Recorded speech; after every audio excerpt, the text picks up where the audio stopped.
ओम शांति।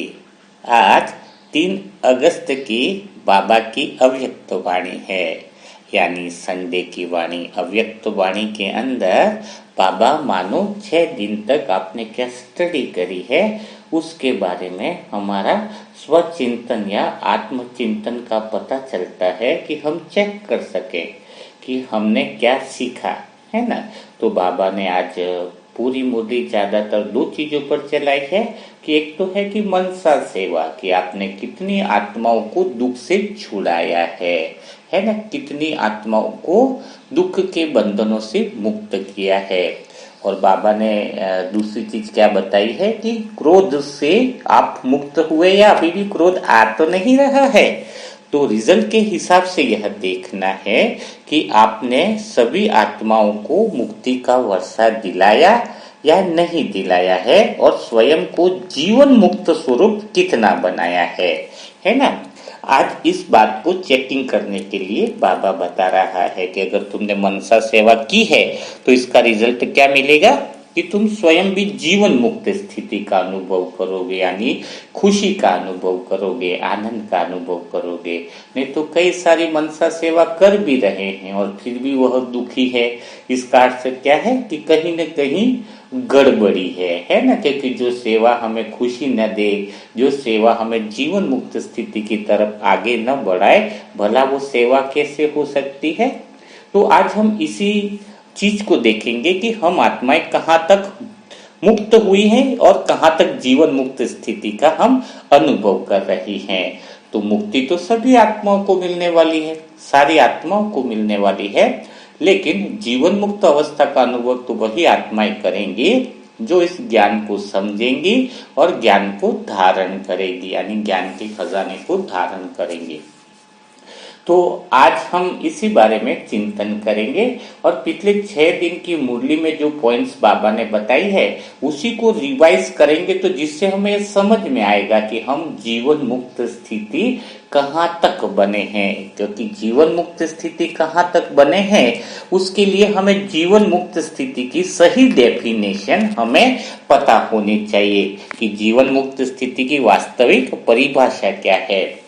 तो जीवन मुक्त स्थिति की परिभाषा क्या हुई कि संसार में रहते हुए संसार की कोई भी इच्छा या कामना, यानी प्रकृति के 5 तत्वों की कोई भी कामना हमें टच न करे। कोई भी परेशानी, दुख, अशांति, सुख, दुख सब कुछ हमारे अंदर समान अवस्था में रहे तो हम जीवन मुक्त स्थिति का अनुभव कर सकते हैं।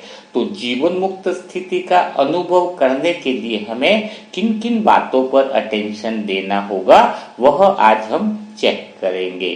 तो सबसे पहली बात है कि जीवन मुक्त स्थिति का अनुभव जो है वो वही आत्माएं कर सकती है जिनको जीवन में एक बात समझ में आ जाए। क्या समझ में आ जाए कि इस पूरे संसार के अंदर, पूरे संसार के प्रकृति के 5 तत्व के बने संसार के अंदर कहीं पर भी शांति नहीं है। कहीं पर भी तुम शांति खोजोगे और इस संसार के अंदर ही जो आत्माएं शांति को खोज रही है वह कभी भी जीवन मुक्त स्थिति का अनुभव नहीं कर सकती है। यानी कल ही आपको बताया था या पिछली मुरलियों में भी बाबा ने बताया कि यह एक धर्म यात्रा है, यानी हमें देह से निकलकर देह के 5 तत्वों से परे आत्मा की यात्रा करना, वही धर्म यात्रा है। और इस धर्म यात्रा के अंदर अगर हम यह सोच रहे हैं कि संसार में ही कहीं न कहीं शांति है, इस संसार में ही जो कामनाएं कर रहा है, जिसकी इच्छाएं, जिसकी कामनाएं इस संसार के प्रति ही लगी हुई है, वह जीवन मुक्त स्थिति तक कभी नहीं पहुंच पाएगा। क्योंकि एक तरफ तो वो क्या कह रहा है कि मैं स्वयं को आत्मा समझने का पुरुषार्थ कर रही हूँ, आत्मा की तरफ यात्रा कर रही हूँ, और एक तरफ वही आत्मा क्या कह रही है कि मैं तो संसार में मुझे यह भी चाहिए, यह मिलेगा तो अगर यह एक काम हो गया तो मुझे शांति मिल जाएगी, वह एक काम मिल गया तो मुझे यह शांति मिल जाएगी। यानी उसकी जो कामनाएं हैं वो संसार के अंदर ही है, 5 तत्वों के अंदर भीतर ही रमण कर रही है। तो संसार से पार की उसकी यात्रा कैसे संभव है? वह यात्रा तो संभव है ही नहीं, है ना। और जब उसकी वह यात्रा संभव नहीं है तो फिर वह जीवन मुक्त स्थिति का अनुभव कभी भी नहीं कर सकती है। तो स्वयं को चेक करो कि अगर तुम अभी भी संसार के अंदर ही किसी तरह की शांति को खोज रहे हो, अभी भी तुम्हारे अंदर ये बात क्लियर नहीं हुई है कि संसार के अंदर कोई शांति क्या है, हो ही नहीं सकती है। संसार के अंदर शांति क्यों नहीं हो सकती है? क्योंकि संसार खुद अपूर्ण है। अहंकार से हम शरीर 5 तत्वों से जो मिलकर बना है, देह तो हम जैसे है वैसे संसार है। शरीर जैसे अभी है और कल मिट सकता है, वैसे ही संसार में तुम जैसे ही कोई कामना करोगे, कोई कर्म करोगे, किसी कर्म की पूर्णता की तरफ जैसे ही भागोगे, संसार में कोई आत्मा कर्म के बिना क्यों नहीं रह पाती है? क्योंकि वो एक कर्म करती है, फिर उसको लगता है कि आगे शांति है, फिर वो भागता है कि और आगे शांति है। तो जब वो आगे की तरफ भागता ही रहता है, इसलिए संसार में तुम्हें कोई ऐसा ठिकाना नहीं जहां पर वो बैठ करके यूं कह देगा कि अब मेरा यहाँ पर पूर्ण शांति मेरे को मिल गई है। तो जिसको ये बात समझ में आ जाती है कि मैं संसार में अगर कामनाएं कर रहा हूँ, संसार में कोई इच्छाएं मैं कर रहा हूँ, तो यहाँ पर मुझे शांति नहीं मिल सकती है। मुझे आत्मा के सत्य की तरफ ही जाना होगा, वही सच्ची यात्रा है। तो वही आत्मा जीवन मुक्त स्थिति का अनुभव कर सकती है जो संसार में कामनाएं नहीं रखे। अच्छा, संसार में कामनाएं रखने वाली आत्मा जीवन मुक्त स्थिति का अनुभव क्यों नहीं कर सकती है? यह प्रश्न भी काफी सारे आए हुए हैं, वो मैं उनको भी ले रहा हूं, है ना, ताकि आपको जीवन मुक्त स्थिति का भी अनुभव हो जाएगा। यह कनाडा की जो है रश्मि बहन ने प्रश्न पूछा है कि इस कलयुग में आपको प्रॉपर शांति का अनुभव क्यों नहीं हो सकता है? इस कलयुगी संसार में इस प्रकृति के 5 तत्वों की जो अंतिम स्टेज है, इसमें क्यों नहीं हो सकता है? तो इसमें तुम्हें गहरी शांति का अनुभव इसलिए नहीं हो सकता है, सच्ची शांति का अनुभव इसलिए नहीं हो सकता है क्योंकि शांति कहते किसको है? जब तुम्हारे मन में कोई विकल्प बचता है, तो मन में अगर 2 विकल्प हो गए, मन में 2 ऑप्शन आपके जब हो जाते हैं, तो मन में द्वंद्व पैदा होता है। और मन में जब द्वंद्व पैदा होता है तो वह मन कभी शांत रह ही नहीं सकता है। आप शांति की ओरिजिनल परिभाषा को समझो। जो इस बहन ने प्रश्न पूछा है कि इस कलयुग में क्यों शांति नहीं हो सकती है संसार में रहने वाली आत्माओं को, तो जैसे 2 विकल्प बचते हैं, तो 2 विकल्प हर एक समय हर एक आत्मा के पास कलयुग में बचे हुए रहते हैं। जैसे किसी ने 10 लाख कमाया तो उसको लगता है कि दूसरा विकल्प, काश मैं थोड़ी मेहनत और करता तो मैं 20 लाख तक भी पहुंच सकता था। यानी जो स्थिति है उससे परे वो कोई न कोई एक कल्पना और कर लेता है, एक अवस्था और पैदा कर लेता है। अगर ऐसा होता तो मेरा ऐसा भी हो जाता, है ना, तुरंत ही वह दूसरी विकल्प में आ ही जाता है। 2 कमरे का मकान भी बनाएगा तो सोचता है कि थोड़ा सा अगर मैंने प्लॉट बड़ा ले लिया होता तो मेरा यहाँ पर और ज्यादा बढ़ जाता। दुकान कोई बिजनेस करा, बोले मैंने ये एक्स्ट्रा माल ले लिया होता तो मेरा प्रॉफिट और बढ़ जाता, है ना। तो हर समय जो स्थिति है वहां पर ही उसके पास दूसरा विकल्प तैयार ही रहता है, दूसरी अवस्था तुरंत ही तैयार रहती है ना। तो जो दूसरी अवस्था तुरंत ही तैयार रहती है, तो जो अवस्था है उसमें वो दूसरा विकल्प मौजूद होने के कारण वह द्वंद्व में रहता है। और जो आत्मा द्वंद्व में रहती है, जिसका मन द्वंद्व में है, जिसके अंदर विकल्प की स्थिति है, वह कभी भी शांत रह ही नहीं सकता है, उसका मन कभी शांत नहीं रह सकता है। कहता है ना, कहते को चूहा जैसे सुरंग खोदता है ना, तो जो इंसान कहीं काम भी कर रहा होगा ना, तो काम करते हुए 10 सुरंग अंदर मन में और खोद लेगा। मैं तो 2 विकल्प की बात कर रहा हूं। अगर मन में 2 विकल्प भी रहते हैं तो वो मन कभी शांति में नहीं रह सकता है। लेकिन कई आत्माएं जो 2 विकल्प में नहीं रहती है, 10-10 विकल्प में रहती है। यानी कहीं जैसे जॉब भी कर रहा है तो करते करते 1 महीना भी नहीं होगा, उसके पहले ही दूसरा विकल्प, तीसरा, चौथा, 5वां चालू कर देगा। अगर मुझे वहां पर जॉब मिल जाती है तो मेरा या वहां पर बहुत मजा आ जाएगा, वहां पे मेरा इनकम बढ़ जाएगी, तीसरा और सुरंग कर देगा, अरे वहां पर तो बहुत आसान काम है, उतनी मेहनत भी नहीं करनी पड़ती है, तीसरी सुरंग और खोद ली, फिर चौथी सुरंग और खोद ली। तो सोचो, जो जो जहां पर वर्क कर रहा है, जहां पर कोई भी स्थिति है, तो वहां पर जब ये सिचुएशन उसकी बैठती है तो वह विकल्प विकल्प विकल्प करता रहता है। तो जो इतने सारे विकल्प उसके अंदर गुप्त सुरंग है और दूसरे को पता नहीं चलने देता है ना, दूसरे को पता भी नहीं चलने देता है कि मेरे अंदर ऐसे ऐसे ख्यालात चल रहे हैं, मानो कोई कालीन उसके ऊपर बिछा दी गई हो, है ना। तो फिर वो क्या है, ऐसी जो कामनाओं वाला जो संसार है, इसमें तो आपके बहुत सारे विकल्प रहते हैं, आपके एक ऑप्शन तो रहता ही नहीं है, बहुत सारे विकल्प रहते हैं। यूं नहीं, ज्ञानियों के भी विकल्प बहुत हो जाते हैं। यह खाली कलयुगी आत्माओं के लिए ही बात नहीं है, कई बार सेंटर में भी कई सारे ख्याल आ जाते हैं। तो जो ज्ञान वाले हैं वो भी विकल्प में अगर चलते हैं तो वो भी ज्ञान के बंधन में है, वो भी मुक्ति को नहीं पा रहे हैं। ज्ञान का बंधन भी बड़ा खतरनाक है जिसमें विकल्प चलते हों, है ना। तो इसीलिए इस कलयुग की आत्माएं जो हैं, कलयुग के अंदर, या कलयुग का बोलो चाहे द्वापर युग से प्रकृति के पांचों तत्वों को जब हमने प्रकृति के जब से हम गुलाम हो गए हैं, तो अभी जो भी आत्माएं हैं उनके अंदर, मन के अंदर विकल्प अवस्था होने से, चाहे वो करोड़पति हो, आज अंबानी होगा तो भी उसके कितने सारे विकल्प मन में चल रहे हैं, तो कितना सारा द्वंद्व मन के अंदर चल रहा है। ऐसी द्वंद्व वाला मन कभी शांत भला कैसे हो सकता है। और एक जो राजयोगी की आत्मा है ना, राजयोगी आत्मा कैसा है, उसके अंदर निष्काम राजयोग, राजयोग का अर्थ क्या है, पहले उसको गहरा से आप अगर समझोगे तो राजयोग की भी परिभाषा अगर सही तरीके से समझो तो राजयोग का मतलब क्या है। राजयोग का अर्थ यही है कि हमारा जो योग है ना, वो कामनाओं से मुक्त होने का योग है, यानी हमारा उद्देश्य एक ही है। हमारा कोई कामनाएं जब क्या है, एक कामना खत्म हुई तो दूसरा विकल्प, 10 विकल्प कामनाओं में भी चलते हैं, लेकिन हमारे अंदर कोई विकल्प नहीं है। क्यों नहीं है, हमारी तो एक ही विकल्प है, और एक ही विकल्प की कौन सी है, एक विकल्प कि हमें आत्मा तक यात्रा करनी है, हमें सत्य तक यात्रा करनी है, हमें सत्य तक पहुंचना है। यही हमारे जीवन का मेन उद्देश्य है, यानी हमें मुक्ति और जीवन मुक्ति, यानी हमारा मन को मुक्त करना है, हमें जीवन मुक्ति की अवस्था को पाना है।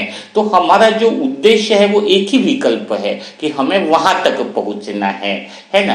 तो वहां तक हमें जब पहुंचना है, यही हमारा जब उद्देश्य है, तो हमारी स्थिति कैसी होगी, हमारी स्थिति निर्विकल्प होगी। लेकिन कई सारी ब्राह्मण आत्माएं जिसको संसार में भी बहुत सारी शांति की आवश्यकता है, संसार की साधनों से भी बहुत सारी कामनाओं की इच्छा है, वो कर्म योगी कभी नहीं बन सकता है। क्यों नहीं हो सकता है, क्योंकि वो तो सकाम में बन गया, यानी कर्म तो कर रहा है लेकिन कर्म के फल के अधीन चल रहा है। वो सकाम मतलब क्या है कि वो तो कर्म फल के अधीन चल रहा है ना। और जो इस संसार की कामनाओं में कर्म फल के जो अधीन चलता है ना, ये कर्म योग का क्या होता है, यह भी एक भाई ने, मुकेश भाई ने प्रश्न पूछा है, तो उसके लिए भी मैं आपको बता रहा हूं कि कर्म योग क्या है। तो संसार की कामनाओं से जब हम कर्म करते हैं तो कर्म फल में हम बंधे रहते हैं, और कर्म फल अगर अनुसार नहीं मिला तो हम दुखी भी हो जाएंगे, सुख भी हो जाएंगे, दुखी भी हो जाएंगे। तो वास्तव में कर्म योग क्या है, कर्म योग का अर्थ क्या है। कर्म योग का अर्थ हुआ कि निष्काम योग, यानी जिसमें कोई कामना न हो। कामना न हो का अर्थ क्या हुआ कि हम सत्य के मार्ग पर चल रहे, शिव बाबा के मार्ग पर चल रहे, मुक्ति और जीवन मुक्ति के मार्ग पर हम चल रहे हैं। उसमें हमारी कोई कामना नहीं है, कोई इच्छा नहीं है फल की। क्या फल की कोई इच्छा नहीं है कि हमें कोई ये साधन मिल जाए या वो मिल जाए, हम उसको स्वीकार नहीं करेंगे, ऐसा नहीं है। वो एक्स्ट्रा कुछ मिल गया तो हम उसको अनादर भी नहीं कर रहे, मिल गया तो भी ठीक है, नहीं मिल गया तो भी एक्स्ट्रा मतलब ठीक है, लेकिन निष्कामता है। क्योंकि निष्कामता यानी हमारा उद्देश्य बहुत सही है कि हमें विश्व को शांति के मार्ग पर लाना है, हमें भी गहरी शांति में मुक्ति और जीवन मुक्ति स्थिति का अनुभव करना है। तो ऑलरेडी अंदर से शांति में, ऑलरेडी गहरे आनंद में है। तो आपने देखा होगा कि कलयुग में संसार की कामनाओं वाला जो आत्मा है वो कई सारी सफलता भी पा लेगा, लेकिन वह सदा असंतुष्ट मिलेगा। बहुत सारी सफलताएं भी उसको मिलेगी, लेकिन वो अंदर से तृप्त नहीं मिलेगा, उसका मन द्वंद में ही रहेगा। और जो अच्छाई पर चल रहा है, जो शिव बाबा के श्रीमत पर चल रहा है, जिसके जीवन का उद्देश्य दूसरों की सेवा करना है, उसके अंदर कई बार असफलताएं भी मिल जाएंगी, कई बार हार भी मिलेगी, लेकिन वह अंदर से बहुत संतुष्ट मिलेगा, क्योंकि उद्देश्य क्लियर है, सच्चाई के मार्ग पर चल रहा है, अच्छाई के मार्ग पर चल रहे हैं, मुक्ति और जीवन मुक्ति पाने के रास्ते पर चल रहे हैं कि हमें तो अपने मन के बंधनों को से मुक्त होना है, स्वयं भी मुक्त होना है, और दूसरे को भी हमें इस मन के बंधनों से क्या करना है, दूसरों को भी मुक्त करना है। तो जो स्वयं फंसा हुआ मानता है कि वास्तव में मेरा मन बहुत फंसा हुआ है, वो झूठ के संसार में, झूठी कामनाओं में फंसा हुआ है, इसमें कितना भी घूम लूं, कितना भी भागा दौड़ी कर लूं, यहाँ पर शांति है ही नहीं, तो मैं भला इधर शांति खोज के मिलेगा क्या? कोई ऐसा स्थान ही नहीं बनेगा जहां पर लास्टली में जाके बोलूं संसार में कोई ऐसी जगह नहीं है जहां पे मुझे मिले कि मुझे शांति मिले। तो निष्काम योगी वही होगा, सच्चा कर्म योगी वही होगा जिसका उद्देश्य आत्मा की सत्य स्थिति पर पहुंचना रहेगा, परमात्मा के सत्य स्वरूप पर टिकना रहेगा, है ना। तो उसको कोई इच्छा ही नहीं है। तो जैसे आप मंदिर में किसी भगवान के दर्शन करने गए, है ना, तो मंदिर में आपका उद्देश्य क्या है? भगवान का दर्शन करना, मूर्ति के दर्शन कर लिए किसी ने, अब वहां पे आपको फिर भी 100% खुश हो गए, भाई मैंने भगवान के दर्शन करके आया। दूसरे दिन फिर भगवान के दर्शन गए तो वहां पे पता चला कि बहुत प्रसाद बट रहा था, आपको प्रसाद मिल गया। तो आपको प्रसाद मिले नहीं मिले, आप तो ऑलरेडी संतुष्ट थे, लेकिन प्रसाद मिला तो आपने क्या किया? मना नहीं किया, नहीं खाएंगे, चलो ले लिया।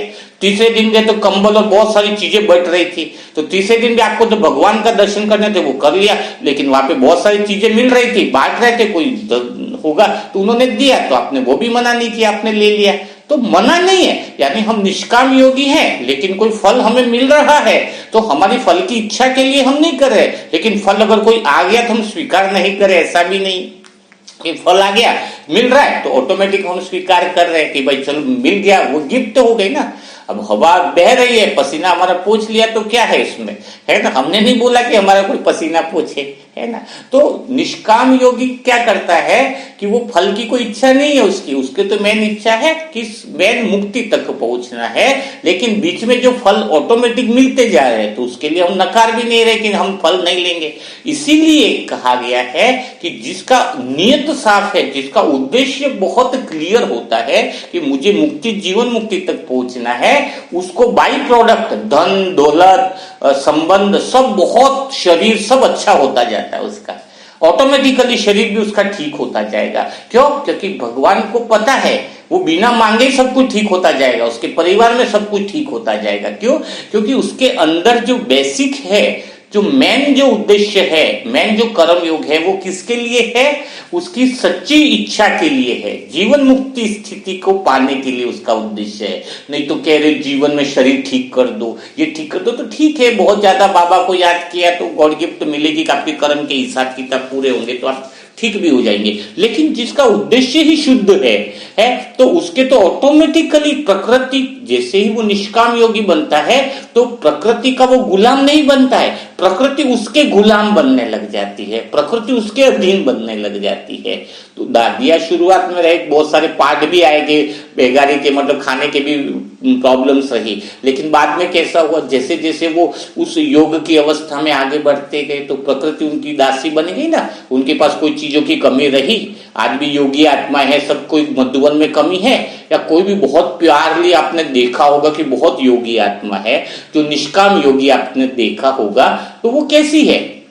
उसके पास संपूर्ण भरपूरता रहेगी, हर चीज से वो संपन्नता मिलेगा, लेकिन वो किसी भी चीज में अधीन नहीं है, न ही उसने किसी चीज की कामना करी कि ये मुझे बिल्डिंग मिल जाए, मुझे कारों में घुमाया जाए, मैं बहुत योगी हूं, मुझे साधन मिल जाए तो घूम लूं तो मुझे बहुत बढ़िया हो जाए। नहीं, वो ऑटोमेटिकली प्रकृति उसके गुलाम बनती जाती है।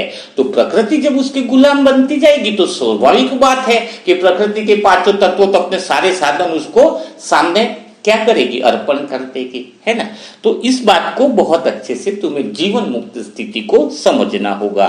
अभी किसी ने एक ने बोला है कि तो फिर क्या हम कर्म निष्काम योगी बन गए तो संसार को ही छोड़ दे, है। यह प्रश्न भी भोपाल से आया है कि संसार को ही क्या हम, निर्मला बहन ने पूछा है कि संसार को बिल्कुल वैराग्य कर ले। तो नहीं, यहाँ पर बहुत अच्छी चीज आपको समझना है कि दूसरी आत्माओं में और हमारे में फर्क क्या है। दूसरे लोग संसार को यूज करते हैं शांति पाने के लिए, साधन का यूज कर रहे हैं शांति पाने के लिए, है ना। मोबाइल बड़ा खरीद लेंगे, बड़े घर बना लेंगे, बड़ी बिल्डिंगें बना लेंगे, है ना। लेकिन हमें भी संसार को यूज करना है, छोड़ना नहीं है। लेकिन संसार को यूज हमें किस लिए करना है, हमें अपने मुक्ति और जीवन मुक्ति के मार्ग पर पहुंचने के लिए। मुक्ति तो दूसरी आत्माओं को पहुंचाने के लिए। हर हम जो आत्मा की पहले मन मुक्त अवस्था में होगा तो जीवन मुक्त अवस्था में पहुंच जाएगा। तो हम अपना उद्देश्य मुक्ति और जीवन मुक्ति को पाने के लिए इन साधनों को, संसार को यूज करो। रिश्तेदार साधन, रिश्तेदार भी है, लिमिट में देखो कि कहां तक मुझे उसके साथ चलना है। पहले देख लो, मेरा उद्देश्य तो अंदर से स्मरण चलता रहे कि मेरा उद्देश्य तो जीवन मुक्त पाने का है। तो किस रिश्तेदार से, किस संबंधी से कितना संबंध मुझे रखना है भाई। जरूरत है उसको ज्ञान देना, उतना संबंध रखना है। उसको जीवन मुक्ति के मार्ग पर चलाना है, वही मुझे संबंध रखना है। बाकी कोई और व्यवहार का संबंध आप गहराई में मत लेकर के जाओ। इस संसार में अब ऐसा तो है नहीं कि संसार को त्याग दे दो, तो आप बोलो मैं तो यहीं पर खड़ा हूं। किधर भी खड़े हो तो तुम प्रकृति के पांचों तत्वों में तो खड़े हो ना। तुम घर ही छोड़ दो तो घर ही थोड़ी छोड़ना है, तो तुम रहोगे कहाँ। तुम बाहर जो खड़े वो थोड़ी घर है। तो घर है तो घर का यूज भी कब तक करना है तुम्हें, इसलिए यूज करना है कि वो तुम्हारा स्थायी ठिकाना नहीं है। लेकिन तुम्हें ये ध्यान रहे कि मेरा उद्देश्य अंदर से जो है वो जीवन मुक्त स्थिति को पाने का है। तो इस संसार को आप साध्य बनाओ। साधन मतलब उसको तुम निमित्त मात्र समझो कि संसार की कोई भी चीजें हैं, कोई भी बातें हैं या कोई भी चीज है, तो मुझे उसको खाली वहां तक ही यूज करना है जो मुझे जीवन मुक्ति तक पहुंचाए। रिश्ते भी उतने ही उस तरीके से यूज करो, है ना। भोजन है, कोई भी चीज का यूज करो, उस तरीके से यूज करो। लेकिन एक बात बहुत ध्यान रखने की बात है। कौन सी ध्यान रखने की बात है कि इस निष्काम योग में आप सच्चे कर्म योगी, जीवन मुक्ति के मार्ग पर चलते हुए कर्म योगी बन रहे हो, जिसमें तुम्हारी कोई कामना नहीं है, तो क्या होगा, न तुम सुखी होंगे न तुम दुखी होंगे। क्यों नहीं होंगे, क्योंकि प्रकृति में कोई कामना रखते तो पूरी नहीं होती है, तो वो सुख और दुख है। और तो वो सुख और दुख जो है उससे पार है आत्मा की स्थिति, है ना। क्योंकि जो तुम्हें सुख लग रहा है वो किसी की दुख भी लग सकता है। तो इस सुख दुख से पार आत्मा की स्टेज है जो सदा संतुष्टि वाली है, जो सदा आनंद वाली है। तो हमें इस प्रकृति के सुख दुख से पार जो प्योर मौन की स्थिति है, प्योर जो शांति और शोर जो यहाँ पे प्रकृति के पांचों तत्वों से मिलता है, उसके ऊपर की जो अवस्था है, उस गहरी शांति में, उस गहरी अत्यंत सुख का स्वाद हमें लेना है, जो हमारा ओरिजिनल स्वरूप है, जो हमारा सत्य स्वरूप है। तो हमें संसार के साधनों को खाली यूज करना है। वहां तक पहुंचने का, संसार के साधनों का जो गुलाम हो जाता है, फिर वह जीवन मुक्त स्थिति का अनुभव नहीं कर सकता है और उसकी यात्रा जो है वो वहीं पर ही रुक जाती है। तो ये काफी सारी बात आपको क्लियर हो रही होगी। हर पॉइंट को धीरे धीरे अगर रेगुलर मूल्य मंथन में रहोगे तो ओरिजिनल सिचुएशन क्या है, ओरिजिनल आपकी आत्मा की स्थिति क्या है, वो सारी क्लियर होती जाएगी। और फिर भी कोई बातें तुम्हें समझ में नहीं आती है तो जैसे लोग प्रश्न पूछते हैं, तो हम बीच में प्रश्नों की श्रृंखला भी रखेंगे। व्हाट्सएप पे आप प्रश्न पूछ सकते हो, तो उसके प्रश्नों का समाधान आपको मिल जाएगा। अभी एक अनिल भाई हैं जिन्होंने प्रश्न पूछा है कि भाई जी आपने बताया था कि व्यक्तिगत अहंकार जो होता है वो मैं और मेरा जो शब्द बताया था, तो व्यक्तिगत अहंकार तो व्यक्तिगत हो गया, तो हम परमात्मा से जो संबंध बनाते हैं, दोस्त का, साजन का, या सभी जो संबंध हम बनाते हैं वो अभी तो व्यक्तिगत हो गए ना। तो ये क्या डिफरेंस है, तो यहाँ पर हमें इसका अर्थ समझना होगा। क्या अर्थ समझना होगा कि दुनिया में जो रिश्ते हम बना रहे हैं वो पर्सनली रिश्ते बनाना दुनिया में भी बुरा नहीं है, लेकिन हम व्यक्तिगत ये मेरा ही बच्चा है या फिर कोई व्यक्तिगत हम ये मेरी ही गाड़ी है, मेरा ही ये है ये मेरा ही भाई है ना, तो यह व्यक्तिगत अहंकार है जिसको हमने मेरा बोला था। मैं तो सभी लोग बोलते हैं, लेकिन मेरा क्या हुआ, जो दुनिया में कॉमन है, सब कुछ है, सबके भाई है, सबका सब कुछ है ना, सब चीजें कॉमन है, लेकिन कोई मेरा बना रहा है वो व्यक्तिगत हो गया है ना। तो व्यक्तिगत अहंकार जो होता है वही मेरे को खत्म करना है।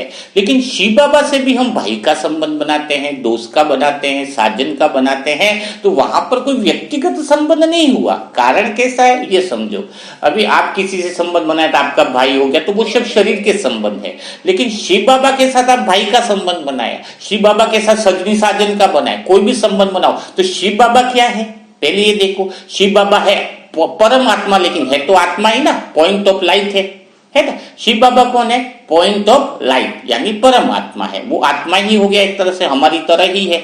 तो बताओ आत्मा के साथ तुम भाई का संबंध बनाओगे तो भी तुम कैसे बनाओगे, तुम भी आत्मा ही होंगे और वो भी आत्मा ही होंगे। चाहे तुम उस आत्मा के साथ कैसा भी संबंध बनाओ, बन क्या जाओगे तुम आत्मा। तुम साजन का संबंध बनाओ, तुम भाई का संबंध बनाओ, चाहे दोस्त का संबंध बनाओ, लेकिन व्यक्तिगत का अर्थ क्या हुआ, जो व्यक्तियों से हो, जो देहधारियों से जो संबंध तुम्हारा बन जाता है वह हुआ व्यक्तिगत। लेकिन यहाँ पे तो परमात्मा के साथ साजन का भी तुमने संबंध बनाया, तो परमात्मा भी परमात्मा है तो हम भी आत्मा है, तो आत्मा और आत्मा का संबंध हो गया है ना। तो उस परमात्मा से, परमात्मा शिव निराकार शिव से आप कोई भी संबंध बनाते हो तो हम भी उसके जैसे ही हो जाएंगे। जो संबंध तुम्हें अच्छा लगता है, जो तुम्हें गहराई का अनुभव कराता है, तो हमें इस देह की बातें याद नहीं आएंगी। इसलिए हम परमात्मा के साथ कोई सा भी संबंध बनाए वो व्यक्तिगत नहीं, वो हम भी उसके जैसे आत्मिक हो जाते हैं। व्यक्तिगत संबंध का अर्थ हुआ कि व्यक्तियों से बनना, यानी देह के अहंकार से बनना, देह भान से बनना, है ना। तो यह डिफरेंस है व्यक्तिगत अहंकार के या व्यक्तियों के संबंध से और परमात्मा शिव के संबंधों से। तो यह आपको क्लियर हो गया होगा, तो यह बात बहुत अच्छे से तुम्हें समझ में आ गई होगी, है ना। तो अब एक ने पूछा है कि आत्मा जो है उसको सुख दुख से न्यारी है, उसका अर्थ क्या है ना। तो हाँ, आत्मा सुख दुख से न्यारी है, यह प्रश्न भी पूछा गया है। आपका कर्नाटक से है, कर्नाटक से भाई है, उसने पूछा है कि आत्मा सुख दुख से न्यारी है, उससे पार जाना है। तो उसका अर्थ क्या है, क्योंकि प्रकृति में जो तुम सुख दुख समझ रहे हो वो तुम्हारी दृष्टि में सुख है, वो दूसरों की दृष्टि में दुख हो सकता है। तो ये तुमने व्यक्तिगत ही सुख और दुख भी माना है, वो भी तुम्हारा व्यक्तिगत है। जैसे तुम कहते हो सिगरेट पीना दुख है, लेकिन सामने वाला को तो सिगरेट पीने में सुख मिल रहा है, वो तो उसको सुख मान रहा है। तो तुमने माना है कि उसको दुख है, तुम्हारा व्यक्तिगत के हिसाब से तुम्हें दुख लग रहा है, सामने वाले को सिगरेट पीना सुख लग रहा है ना। तुम्हारे हिसाब से 2 मंजिल का मकान तुम्हें दुख का कारण लग रहा है, सामने वाले को 2 मंजिल का क्या 3 मंजिल का मकान सुख का कारण लग रहा है। तो कोई सुख है जो तुम्हें सुख लग रहा है वो सामने वाले के लिए दुख है, सामने वाले को दुख लग रहा है वो तुम्हारे लिए सुख है। तो सुख और दुख जो है वो यहाँ पर जो बुद्धि है सम बुद्धि नहीं हो सकती है, यानी एक दृष्टि नहीं बन सकती है देह भान के अंदर। जिसको तुम कभी सुख मान रहे हो, कोई दुख है, तो यहाँ का सुख दुख जो लग रहा है वो वास्तव में सुख है, वही दुख है, और जो दुख है वही वापस में सुख बन रहा है। तो अल्पकाल के लिए सारा कुछ हो रहा है, और ये तुमने व्यक्तिगत सारी चीजें मान करके बैठे हो। यहाँ का सुख सुख है ही नहीं, सभी दुख के ही कारण बने हुए हैं। तो जब तक हमारी बुद्धि एकाग्रता का योग क्या हुआ, एक बात बताओ कि योग की एकाग्रता की परिभाषा क्या हुई। अगर देखा जाए तो योग की ये एकाग्रता का अर्थ है कि जब हमारी बुद्धि एक भगवान के साथ लग जाए, एक चीज में लग जाए, तो उसको कहेंगे बुद्धि की एकाग्रता। तो योग में भी एकाग्रता आएगी। अभी तुम्हारी इस प्रकृति के 5 तत्वों में जो बुद्धि देख रही है वो तो तुम्हारी 2 की दृष्टि हो रही है। जो तुम देख रहे हो वो दूसरा अलग देख रहा है, जो तुम सुख मान रहे हो वो दूसरा दुख मान रहा है, और जिसको तुम आज सुख मान रहे हो कल उसी को तुम दुख मान रहे हो। जैसे बहू आना तुम सुख मान रहे हो, वही बहू जब झगड़ा कर रही है तो कल उसी को तुम दुख मान रहे हो। तो तुम्हारी बुद्धि एक दृष्टि वाली कैसे रही। और एकाग्रता का अर्थ हुआ कि जब बुद्धि समरस हो जाए, एक ही दृष्टि रखे, न सुख न दुख, उससे पार की दृष्टि होगी, तभी तो तुम्हारी बुद्धि एकाग्रता की होगी ना। तो इस पांचों तत्वों के अंदर जो तुम संसार के पांचों तत्वों के अंदर जो बुद्धि देखते हो, तो वहां की बुद्धि तो कभी एकाग्र हो ही नहीं सकती है। तो आत्मा के अंदर जब हम इस पांच तत्वों से पार जब हम देखते हैं, तो आत्मा के अंदर या सत्य स्वरूप में, अपने स्वयं के सत्य स्वरूप में देखते हैं, तो हमें सुख दुख के पार एक ही दृष्टि मिलती है, जिसको बाबा कहता है दिव्य दृष्टि। क्या कहता है कि दिव्य दृष्टि में क्या है कि हर एक आत्मा सुख स्वरूप है। यूं नहीं कि ये आत्मा ओरिजिनल में सुख स्वरूप नहीं है, ये आत्मा ओरिजिनल में दुख स्वरूप है, ये आत्मा अशांत स्वरूप है, नहीं, सभी आत्माएं शांत स्वरूप है। मैं आत्मा भी शांत स्वरूप हूं, मैं आत्मा भी आनंद स्वरूप हूं, मैं आत्मा भी प्रेम स्वरूप हूं। तो जब ये देह के तल पे हम जब देख रहे हैं, प्रकृति के पांचों तत्वों के अंदर जब हमारी दृष्टि फंसी हुई है, तो वो कभी एकाग्र हो ही नहीं सकती है, उसकी बुद्धि कभी एकाग्र नहीं हो सकती है। तो यह बात हमें क्या करनी होगी, यह बात हमें बहुत अच्छे से समझनी होगी। क्या समझनी होगी कि हमारी बुद्धि एकाग्र तब हो सकती है जब हमारी बुद्धि एक दृष्टि रखे, एक मत रखे।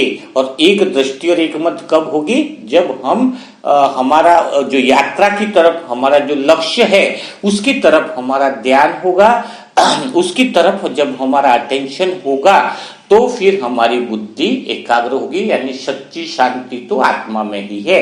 मैं बोलूं कि इस घर में अगर मैं बोल रहा हूं, बाकी सब शांत है, मैं भी बोलना बंद हो जाओ, तो इस कमरे में शांति है, लेकिन शांति तो मुझे लग रही है इस कमरे में। अभी कुत्ते को बुलाया जाए, कुत्ते के अनुसार अगर देखा जाए तो उसको तो हजारों आवाजें यहाँ पे सुनाई देगी, क्योंकि वो लैंग्वेज की फ्रीक्वेंसी अलग है, साउंड की फ्रीक्वेंसी अलग है, उसको वो आवाजें भी सुनाई देती है जो यहाँ पर दूर की भी हो।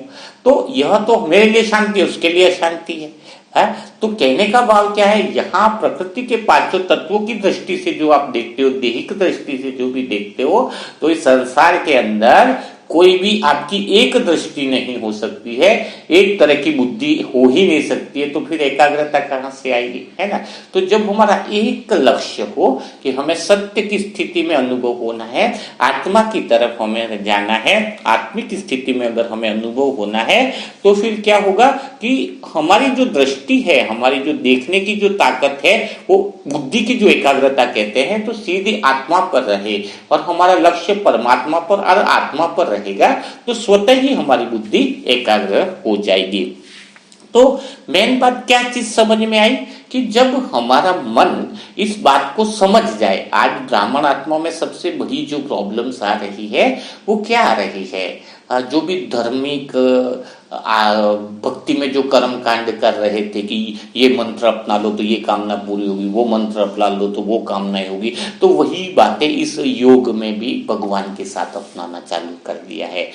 तो मैं आपको यहाँ पे गहराई से एक बात कह रहा हूँ कि शिव बाबा से बोलना बहुत अच्छी बात है ना, ये प्रॉब्लम चल रही है तो बाबा से शेयर करना, वो हमारा दोस्त है, साजन है। शरीर की प्रॉब्लम है तो भाई ये इश्यूज है तो बाबा इसको ठीक करो, बाबा धन की इश्यूज है तो धन को ठीक करो, बच्चा थोड़ा ऐसा है तो ये चलो। लेकिन इसके साथ में अंदर आपका इंटेंशन क्या भरा पड़ा है।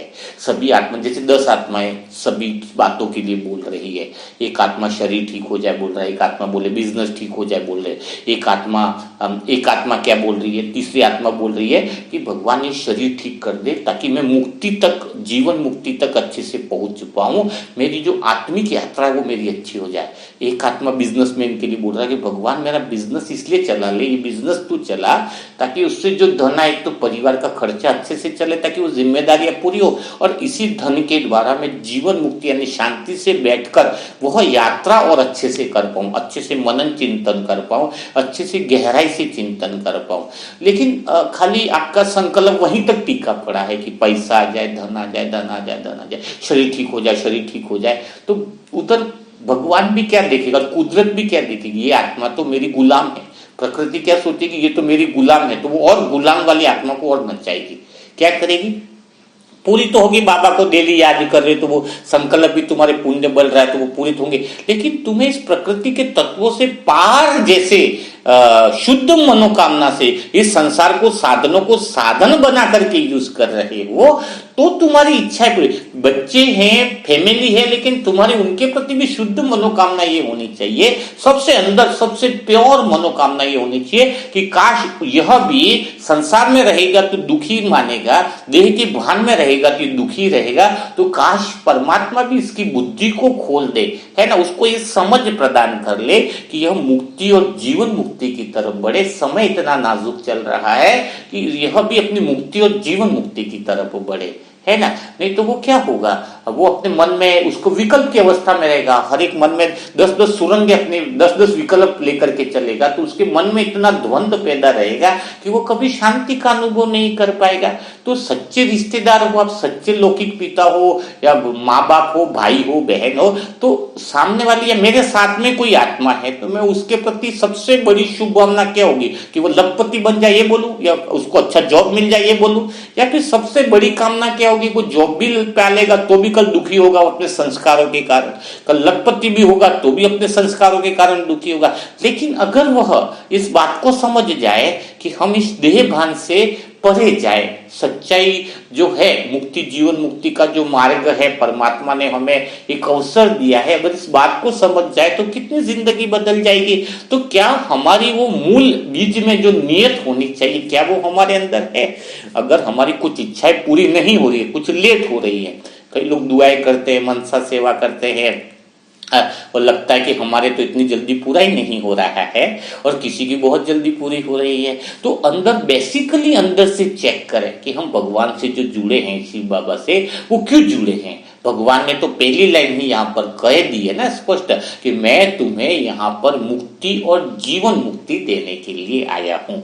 और भगवान के काम में बहुत गहराई है कि जो मुक्ति और जीवन मुक्ति देने के लिए आया है, तो भगवान जो जीवन मुक्ति एक ही जन्म का जो वर्षा देने के लिए आया है, जो आत्मा अपनी आध्यात्मिक यात्रा है ना, जो आध्यात्मिक यात्रा या रूहानी यात्रा आत्मिक तरफ या जीवन मुक्ति की तरफ बढ़ाने में उसका मेन अंतर्मन से वह लक्ष्य बना रहे कि हर दिन चेक इन कर मैं कहां तक मुक्त हुई हूं। तो जैसे जैसे इस मन के बंधनों को से आगे बढ़ती जाएगी तो बाकी जो प्रकृति जो है वो पांचों तत्व उसके गुलाम बनते जाएंगे, उसको बिन मांगे वह साधन मिल जाएंगे, वो सारी चीजें उसको मिलती जाएंगी जो उसके लिए एक्चुअली में जरूरी भी नहीं होंगी। जरूरी क्यों नहीं होगी जब निष्काम योगी कर रहा है, जैसे मैं अपने स्वयं के लिए कर लूं, मुझे कोई चीज की कामना ही नहीं है, कुछ चीज की इच्छा ही नहीं है, लेकिन कोई आता है तो स्वीकार कर लेते हैं। तो स्वीकार भी क्यों कर लेते, कुछ पैसा धन भी ज्यादा आ गया, किसने दे दिया, तो उसको हम एक एक रुपये को किस में इस्तेमाल कर देंगे, एक एक रुपये को हम अच्छे काम में इस्तेमाल कर देंगे। अभी बुक्स भी छपवा रहे, किताब भी अभी लगवा रहे सारे, तो ताकि हर एक आत्मा को मुक्ति और जीवन मुक्ति का मार्ग प्रशस्त हो। तो अंदर से जब भावना एकदम नियत शुद्ध हो कि हमारा लक्ष्य क्लियर होगा तो बाकी सब चीजें है ना स्वतः ही आपके पास आने लगेगी। क्यों आने लगेगी? क्योंकि पूरी प्रकृति जो एटीएम है, प्रकृति के पांचों तत्व जो एटीएम है आपको देने वाले, वह आपके अधीन हो जाएंगे, वो आपको सलाम करेंगे कि यह तो बहुत ऊपर वाली आत्मा है। ऊपर वाली आत्मा का अर्थ क्या हुआ, आप बहुत गहराई से समझो कि तुम आत्माओं अपनी सभी आत्माओं को देख कर, कोई आत्मा ज्ञानी है जो अपने आप को बहुत ज्ञानी समझ रही है, चलो मैं दूसरा का क्यों अपने आप को ही ले लूं, बाई चांस में अपने आप को कुछ आत्माएं ऐसी हैं जो अहंकार के वश संसार की कामनाओं में फंसे पड़े हैं, कुछ आत्माएं हैं थोड़ी योग कर रहे हैं, और मैं आत्मा हूं, मैंने अपने ज्ञान का अहंकार है कि मेरे जैसा तो कोई समझदार है ही नहीं, मैं कितनी अच्छी बातों को समझा रहा हूं। तो अगर मैं आकाश से देखेगा कोई ऊपर से तो तीनों लोग समान है उसके लिए। अगर ऊपर से देखेगा तो मैं भी नीचे ही हूं जो ज्ञान का अहंकार लेकर के बैठा हूं, और वो दूसरे लोग भी संसार की कामनाओं में फंसे पड़े, तो मेरा मन भी मुक्त तो नहीं हुआ ना, मैं ज्ञान के बंधन में हूं, ज्ञान के बंधन में मैं फंसा हुआ हूं, और दूसरी आत्माओं का मन किस में फंसा है, कामनाओं में फंसा है। तो ये ज्ञान का उपयोग भी मेरे मन को मुक्त कराने में अगर यूज में नहीं आ रहा है, मैं स्वयं ही मुक्त नहीं हो पा रहा हूं, तो ज्ञान भी मेरे लिए क्या हो गया, बेकार। तो आकाश से जो ऊपर वाला देखेगा वो तो ये देखेगा कि तीनों फंसे पड़े, मैं भी तो उड़ा नहीं हूं ना आकाश में। तो ज्ञान भी वह होगा, आप जितना ज्ञान ले चुके हो अभी तक, बाबा का ज्ञान, मूल्यों का ज्ञान, मूल्यमान, वो अगर आपको मुक्त कराए, है, समझ में आए, जो आपको आपके मन को बंधनों से मुक्त कराए, वो आध्यात्मिक यात्रा तक आपको लेकर के जाए, वह हुआ आपका सच्चा ज्ञान। तो सच्चे ज्ञान का समझ आपको ये होनी चाहिए। अगर हम ज्ञान के अहंकार को भी लेकर के बैठे तो ज्ञान भी सबसे बड़ा बंधन बन जाता है, क्योंकि ज्ञानी आत्मा का मन भी तो मुक्त नहीं हुआ ना, वो तो ज्ञान में फंस गया। तो यह बात बहुत क्लियर होनी चाहिए। किसी ने बताया कि सत्युग में ज्ञान की जरूरत क्यों नहीं पड़ती है? एक प्रश्न आया है, सत्युग में ज्ञान की जरूरत क्यों नहीं पड़ती? भाई सत्युग में ज्ञान की जरूरत क्यों नहीं पड़ेगी? क्योंकि यह तो एक यात्रा है, पहले ही बताया, धर्म की यात्रा है, जिसमें हम देहपान से आत्मा की यात्रा करते हैं। तो जब आत्मा कोई, जैसे कोई इंसान बीमार है तो उसको गोली और दवाई कब तक देंगे हम? जब तक वो ठीक नहीं हो जाता। जैसे ही वो ठीक हो गया तो उसको बीमारी की या गोली की या दवाई की कोई जरूरत ही नहीं है। तो सत्युग में क्या है, हम ऑलरेडी वो स्वधर्म यानी धर्म की यात्रा हम पूरी कर चुके होते हैं, यानी आत्मा हम समझ चुके होते हैं, उस गहरी शांति, गहरे आनंद में ही हम रहते हैं, प्रकृति हमारी अधीन रहती है, हम गहरे आनंद और प्रेम में, पवित्रता में हम अपने स्वधर्म में स्थित रहते हैं। तो फिर वहां पे ज्ञान की या भगवान की भी जरूरत नहीं है, क्योंकि हम भगवान के समान जैसी स्थिति ही हम जी रहे हैं, है ना। तो हमें किसी चीज की जरूरत, ज्ञान की जरूरत नहीं है। क्यों सत्युग में नहीं है? तो ये बात क्लियर रखो, है ना, क्योंकि हम वहां बीमार ही नहीं है कि जो हमें कोई ज्ञान में सिखाए। हम जब देहभान में आएंगे तो भगवान हमें ज्ञान सिखाता है कि तुम वापिस वहां से उतर गए, अपने मार्ग से तुम भटक गए हो, तो तुम्हें भी वापिस ज्ञान और समझ लेकर के आत्मा की यात्रा करनी है, उस सत्य स्थिति में पहुंचना है। जब हम ऑलरेडी सत्य स्थिति में ही है, सत्युग यानी सत्व प्रधान युग, यानी सत्य का युग, है ना, तो हम जब 2500 साल तक सत्य के युग में ही हैं, तो हमें फिर कोई वो ज्ञान की जरूरत पड़ती ही नहीं है। और ये मूल्यों की भी क्या जरूरत है? मूल्य तो इसलिए जरूरत है ना कि ताकि अभी तुम्हें समझा रहे हैं कि तुम उस तक पहुंच जाओ, है ना, क्योंकि यही एक समय है जहां पर तुम अपना पूरे संगम युग में पूरे 5000 साल का प्रारब्ध बना रहे हो। तो समझो ये संगम युग का एक एक सेकंड कितना मजेदार है। और आपको अगर मैं अपना निजी अनुभव बताऊं, मैं दूसरी बात नहीं करता, लेकिन मैं निजी अनुभव बताऊं कि अगर आपका मन इन बातों को समझ जाए ना कि मुझे सत्य तक तो पहुंचना है, संसार में कोई कामनाएं फालतू है, संसार में कि मुझे कहीं शांति खोजनी ही नहीं है, जिसके मन में पक्का हो जाए कि संसार में मुझे शांति खोजनी ही नहीं है क्योंकि संसार में है ही नहीं, और वो सीधा आत्मिक तरफ यात्रा करे ना, तो उसका योग इतना शानदार रहेगा कि वो 4-4 घंटा 6-6 घंटा ऐसे बैठ जाएगा कि जिसकी कोई आप कल्पना नहीं कर सकते। इसलिए कहते हैं ना जीवन मुक्ति अवस्था का, आप इतने गहरे आनंद में खो जाओगे, गहरे परम आनंद में खो जाओगे कि आपको लगेगा कि प्रकृति की कोई कामना मुझे रखने की जरूरत ही नहीं है। वो तो प्रकृति आपको गुलाम लगेगी, जो संकल्प करोगे वो आपके सामने हाजिर हो जाएगा, है ना। लेकिन आप क्या कर रहे हो, आपकी गलती क्या हो रही है, आप प्रकृति में, संसार में ही शांति को खोज रहे हो और उधर बाबा को भी पकड़ रखा है, दो नाव पे पाव पकड़ रखा है ना, कि संसार में मुझे शांति चाहिए, संसार में मुझे ये सब करना है, संसार से ही धन दौलत, संसार में ये संसार। तो आपका झुकाव पलड़ा पूरा किधर है? संसार की तरफ है। मैंने बताया कि संसार को खाली साधन मात्र बनाओगे, इतना चीज चाहिए, और आपकी नियत के अंदर जीवन मुक्त अवस्था तक पहुंचना होगा तो बहुत बढ़िया होगा। कई सारी आत्माएं तो मुझे ऐसी मिलती हैं जो कहती है कि मेरे बच्चे का सिलेक्शन नहीं किया तुमने, मेरे बेटे का ये काम नहीं किया, अब शिव बाबा मैं तेरे से बात नहीं करूंगा।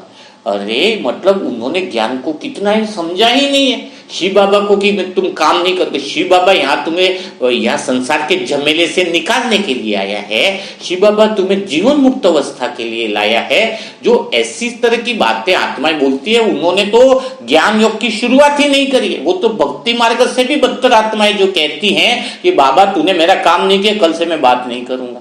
यदि तुम्हें संसार की कामनाओं को पूरा करने के लिए थोड़ी आया भगवान यहाँ पर, भगवान तुम्हें आया जीवन मुक्ति स्थिति बनाने के लिए। और वास्तव में अगर तुम जीवन मुक्ति स्थिति की तरफ अगर तुम बढ़ जाते हो तो तुम्हारी जो संसार में जो तुम्हें जरूरत की चीजें हैं, जरूरत की चीजें तो छोड़ो, तुम्हारे तो हेलीकॉप्टर तुम्हें लेने आ जाएंगे। अगर तुम पवित्र बनते जाते हो, तुम जीवन मुक्ति स्थिति की अवस्था, तुम उस काबिल बनते जाओ, तुम उस काबिल बनते जाओ कि कुदरत आपको जो चाहिए वो हाजिर होकर के बोले कि तुम्हें क्या चाहिए। हाँ, इसलिए बनना क्या है कि हम अंदर से इतना काबिल बन जाएं, इतना योग्य बन जाएं, इतनी प्योर आत्मा बन जाएं कि हमें संसार की कोई कामना ही न हो। तब निष्काम योगी बन जाए कि संसार में सच्चे उद्देश्य को पाने में हमें गाली मिले कि अच्छा फल मिले कि बुरा, हमें कोई दिक्कत ही नहीं है। हमें तो किसी चीज की कोई वो है ही नहीं, क्योंकि हमारा लक्ष्य बहुत ऊंचा है, हम बहुत ऊंची स्थिति पर पहुंचने वाले हैं। ऊंची स्थिति हमारी है तभी तो भगवान हमें ऊंचा बना रहा है। तो स्वयं को चेक करो कि कहीं ज्ञान को गलत तो नहीं समझ रखा है आपने, कहीं ज्ञान की गलत बातें तो आपने अभी तक अंदर नहीं घुसाई हुई है। तो ये बातें थोड़ी समझो, क्लियर करो, ज्ञान को क्लियर करो, तो आपके जीवन में किसी तरह का कोई प्रश्न रहेगा ही नहीं। जब भी आपको पता चले कि संसार की कोई कामना पूरी नहीं हुई, तो तुरंत अपने आप से पूछो कि मैं जीवन मुक्ति के ख्याल मेरे जीवन में कितनी बार आते हैं, पूरे दिन में मैं कितनी बार ख्याल करता हूँ कि मुझे वहां लक्ष्य तक पहुंचना है, उसके लिए मेरे प्रयास कहाँ तक है, मैं कहाँ तक यात्रा करी है, कहाँ तक मैंने अपने मन के बंधनों को मैंने काटा है।